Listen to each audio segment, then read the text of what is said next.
everybody, I'm back with another video and today we're going to be looking at the Champions League semi-final first leg between Real Madrid and Manchester City. Now Manchester City ended up winning the match by a scoreline of 4-3. And before we get into the tactical setup of each team, check out the OneFootball app and give it a download.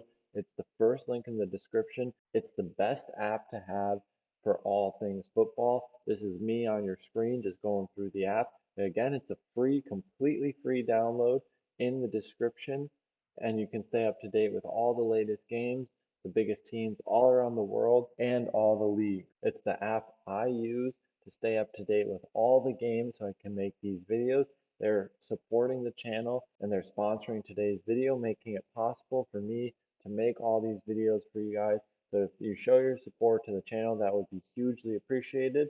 And when you're in the description, check out both my books and check out Keyframe, which is the program I'm using to make this video. All that's in the description, so be sure to check that out. But now when we look at Manchester City's high block, they go with a 4-1-3-2 with then Gabriel Jesus and Kevin De Bruyne as the two central strikers. Then behind them is an attacking midfield three consisting of two wingers and a jumping Bernardo Silva.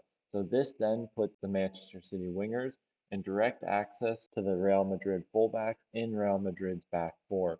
So from here we also see Bernardo Silva using man orientation with cover from Bernardo Silva just off her screen here deeper and a central defender as well. Then we see the dual roles start to occur with Riyad Mahrez coming in to then account for Luka Modric, as well as Kevin De Bruyne taking Luka Modric out of the picture using his cover shadow, but having the additional support from Riyad Mahrez, and trying to force the ball into key positions to win the ball higher up the field. Now Real Madrid with their back four, their central defenders are being split by Courtois, the goalkeeper, and we start to see an asymmetric midfield start to form with a lot of movement in the left half space. Toni Kroos maintains his role as the central pivot with the absence of Casemiro.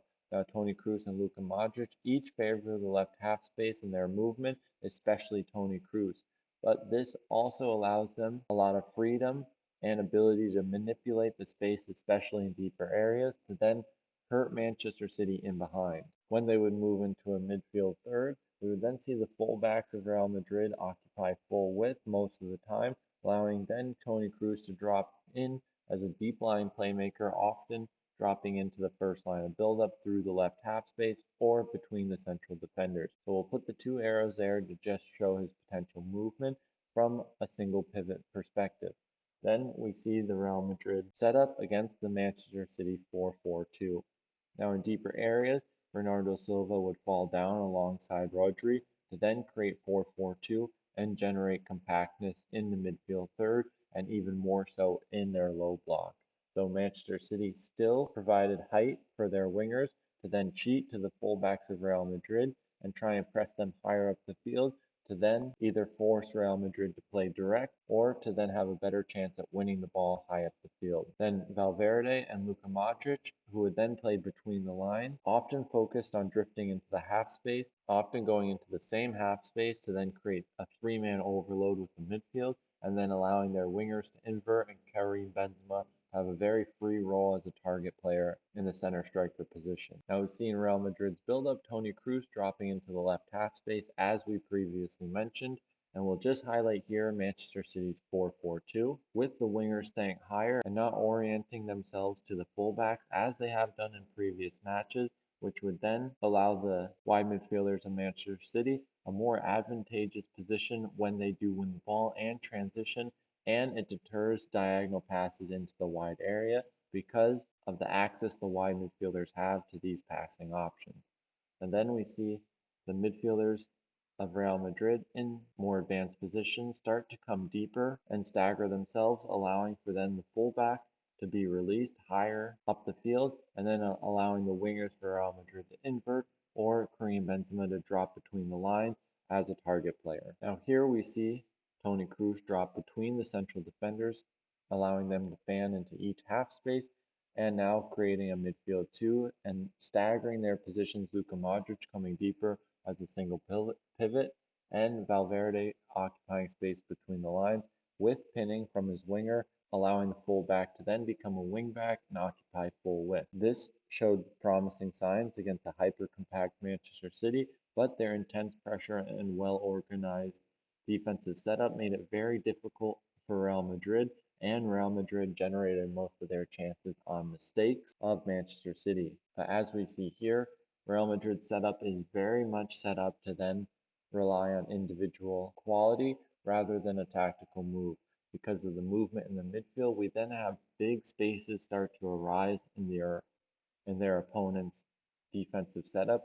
As we see here, the amount of space between the lines from Manchester City and the isolations that occur in wide areas promotes Real Madrid to use their qualitative superiority in a very effective way. Now Manchester City in build-up, they would then be split by Ederson and their two central defenders, often coming more narrow than this instance here, but in the second half, Real Madrid changed their shape a little bit, and instead of going with a more man-oriented 4-3-3, they would then shift across and see Vinicius playing a more narrow role in the defensive high block, but Rodri would still maintain his role as a single pivot.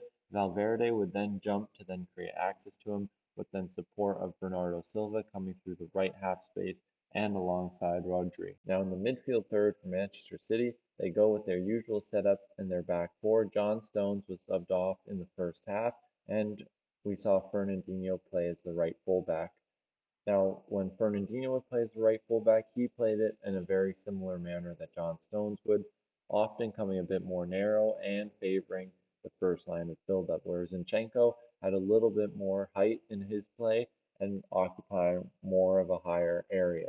This allowed then Phil Foden to come between the lines quite often and overload the midfield of Real Madrid. But we see Manchester City go with their typical diamond shape, but with more versatility in today's match, allowing for then movement, as we said, to come off the wing from a player like Phil Foden and occupy the space between the lines and create third man move. But early signs from Real Madrid had them play in a 4-5-1 or 4-3-3, and their man orientation put them in situations like this where the midfield would then be very staggered, and they would then eventually just switch to a 4-4-2 later on in the match to give them a better structure out of possession and have more spatially oriented principles, allowing them to have more clarity in their defensive phase. Now we see Fernandinho come in as the right fullback, playing a bit deeper, allowing Zinchenko to then get higher up the field. And now we see a clear midfield three with Kevin De Bruyne playing more narrow. And the important movements from Kevin De Bruyne in a more central area allowed Gabriel Jesus to then occupy this left half space in a more advanced manner, giving the fullback of Real Madrid and the two central defenders a hard time and forcing them to jump into key areas. Now for Real Madrid, we see their 4-1-4-1 shape or 4-5-1 in certain instances, with their wide midfielders dropping deeper. And in the second half, with a few substitutions, Valverde would then play in a wider role later on in the second half. But then we see Toni Kroos as a single pivot and Karim Benzema trying to occupy the first line of Manchester City's build-up. Now we'll take a look at Real Madrid's low block against Manchester City, and they go with their back four, a very narrow back four in this instance, and now we start to see their 4-4-2 with a wider midfield than they have a back four.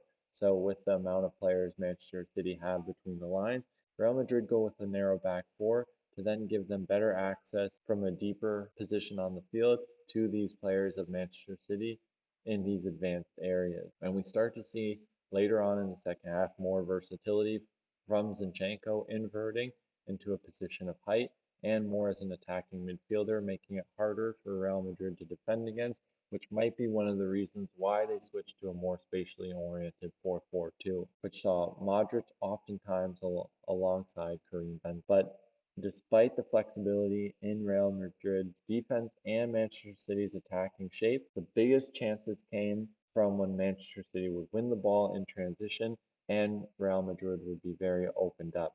And this is where we're going to wrap up the analysis. I hope you guys enjoyed it, and I'll see you in the next one.